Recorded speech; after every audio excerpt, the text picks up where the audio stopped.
a busy one today, so let's talk about it. It's about 7:30 right now. I got up at 6 to edit yesterday's video because I don't want to have to do it tonight. I'd rather get up early and just knock it out. But of course, it's like the first one that's 15 minutes long, so it took longer than I expected. So we're in a little bit of a time crunch here. My first client is at 8 a.m. and they're in person, but it's like around the corner, so not much commute time. After that, I'm going to come back here and eat breakfast really quickly. Then we're going to go to one of the gyms I train out of, and I'm going to get in my speed run today. I'm going to do it on the treadmill just because it's kind of what today calls for, because then I have a client there right after. This is my first speed run of this block. It is 6 400-meter repeats with a 2-minute, I believe, walking rest in between. I also have like a mile warm up and cool down, I believe. The repeats are at my half marathon race pace, which I don't really know what that is yet, but I'll pop it up on the screen. Nike Run Club has like a really great chart, and I've just kind of highlighted the line that I'm following based off of my other race times. So it seems like my half pace, which sounds fast,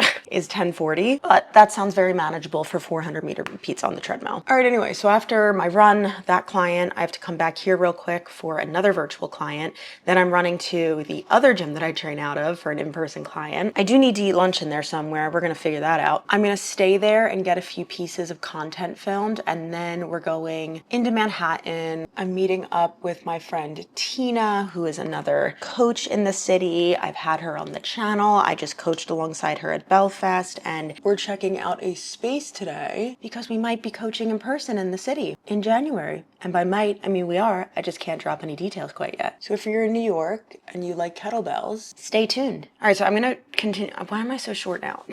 I'm like down here basically. All right, I'm gonna finish putting on this mascara. I've got to shrink down this video. Excuse me, upload it, do the thumbnail, and all that jazz. And then I gotta be out the door in like 20 minutes. So let's see how much of that I can get done. Great. I'm gonna ask my love to marry me on Christmas Day this year. I've got a plan, it's gonna be so lovely on Christmas Day, my dear. I'm gonna get down on one knee on Christmas Day this year. I'm gonna give my love a golden ring on Christmas Day, my dear. On Christmas Day this year. On Christmas Day this year. On Christmas Day this year. On Christmas Day this year.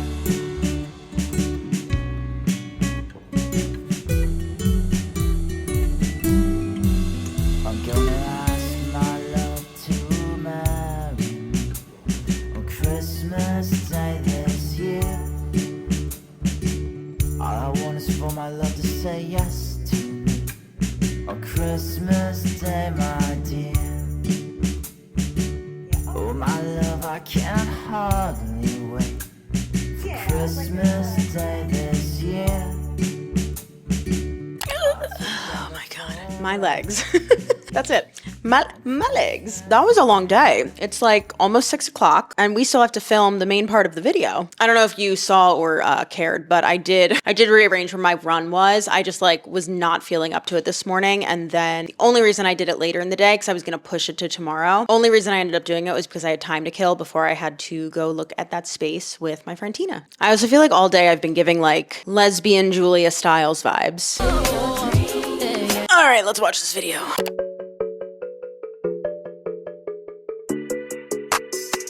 Not everybody is ready to hear this, but the secret over 40 isn't lifting heavy or excessive cardio. It's low impact strength 4 times a week, 3K steps a day, and training your deep core. Give me 40 days, then look in the mirror. You in with me? No. This is a ladder coach, I believe former Peloton coach. Sorry, my laptop's really far away and it's like plugged into my hard drive and okay. There's a lot to unpack here. I feel like content like this, I don't know, it's so lazy. And it works though for engagement and clicks and potentially converting people into customers, but it's just like your face with a bunch of arbitrary numbers on top of it. But let's break down each point and we'll talk about each specific claim. So the first part of this is the secret over 40. I hate to tell you, there isn't one. There is no secret. There is very little research but there's no secret. I will fully admit I am not an expert in this research, but the big things that you typically hear as takeaways from it is that max strength training, so kind of that like 1 to 5 rep range, is ideal, which means that you're going to be working very heavy. And you typically want to avoid like longer stretches of endurance type training or endurance cardio. But the caveat here is that we're actually talking to a generation of women who probably don't have any foundation in formal strength training. So you want these women over 40 to go from doing nothing strength-based to powerlifting and sprinting? Nah. Now, if you're somebody in that age group who already has a really strong training foundation, I think these are great things to add into your training. But I don't know, I would also just kind of hope like you're already working in those higher rep ranges, heavy loads, at least at some point during your training. I would hope that you're exposing yourself to different heart rate zones and different intensities with your cardio. And I think that the thing that we really need to remember here is that not only are we taking this research, minimal research, and we're kind of applying it to everybody no matter what their background is, we have to remember that that research is done on athletes. It's done on like the perfect candidate. And general population, we're not perfect candidates. So the next point is secret over 40 isn't doorbell. It's one of Kevin's Christmas presents. Okay, back to the video. So the next point is that the secret over 40 isn't lifting heavy or excessive cardio. Okay, so that I guess negates half of the research that we have right here. I guess it is time. I feel like we've already had the chat numerous times already, but it's time for the monthly osteoporosis chat. In this Vlogmas, it's becoming almost every day. So the long and short of it is that as we age, we're gonna naturally lose bone density. Now, women typically lose bone density a lot more rapidly once they hit menopause. The reason for that is because estrogen will take like a very sharp tank down, and that's gonna be one of the main hormones helping to maintain your bone density. So to sit there and blankly stare into a camera and put text on the screen that says women over 40 should not lift heavy is not only not backed in anything, it's not backed in shit. It is so irresponsible. It actually like pisses me off when I see coaches, especially coaches who work for huge companies, multiple huge companies with huge followings, telling women over 40, don't lift heavy things. Quite frankly, go fuck yourself. I'm tired. This is end of day energy. No, but seriously, that's so stupid. You should be lifting heavy, which is relative to your strength at every single age. Every age, every generation, you should be lifting heavy. Obviously, there's gonna be someone in the comments like, well, my doctor said I can't lift heavy things. Okay, then I'm not talking to you. And I'm not trying to be rude to you, but there's always someone with bean soup energy in the comments. If you don't understand that reference, congratulations, you are not chronically online. I think it's just important to remember that your age does not dictate your strength. Your habits and your lifestyle do. And then obviously, again, bean soup, there's other things at play here potentially. Okay, and then excessive cardio, define that. What does that mean? What is excessive cardio? Right now, the cardio recommendations are 150 minutes of aerobic activity a week and or 75 minutes of vigorous activity a week. And those recommendations that we have, they're very difficult for the average person to hit. So when literally only 25% of the American population are even hitting all of the strength and cardio guidelines that are set out for us, to sit here and say, don't lift heavy things, don't do excessive cardio, you're doing everybody a disservice. Low impact strength training 4 times a week.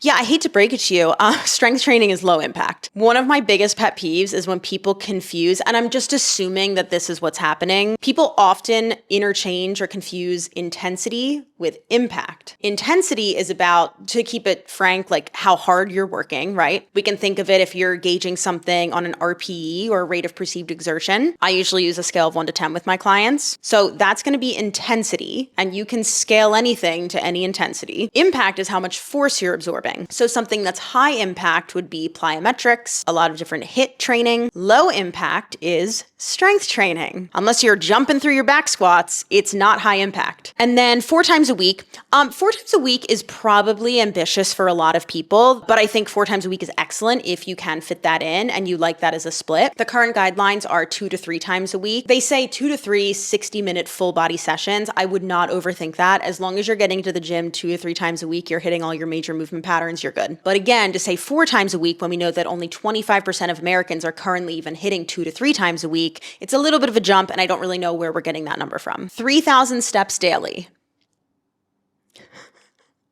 Huh? Where are we pulling that number from? That's so low. We've talked about it already, but the sweet spot to help prevent chronic disease, I just spit all over the lens. That's a $300 lens too. Yikes. The sweet spot is like 7,000 to 8,000 steps a day. I don't know where 3,000 came from.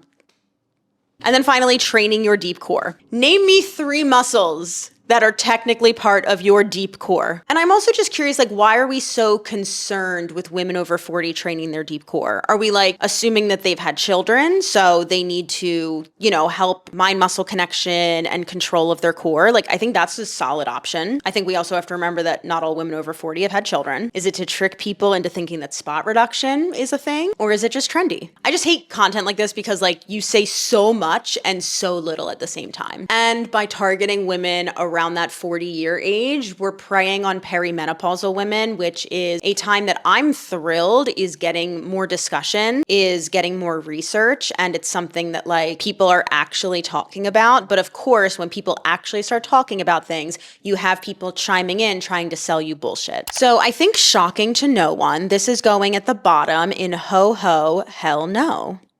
So let's talk about the plan for the rest of the night. I'm going to take all of this footage, put you over here. And then Kevin is working a little bit late, so we're gonna have dinner later. I'm actually gonna eat now. I'm fucking starving. Then what we're gonna do, while Kevin eats his dinner on the couch, he's gonna watch me decorate the tree. All right, we're gonna offload this, and then I'll see you at the tree.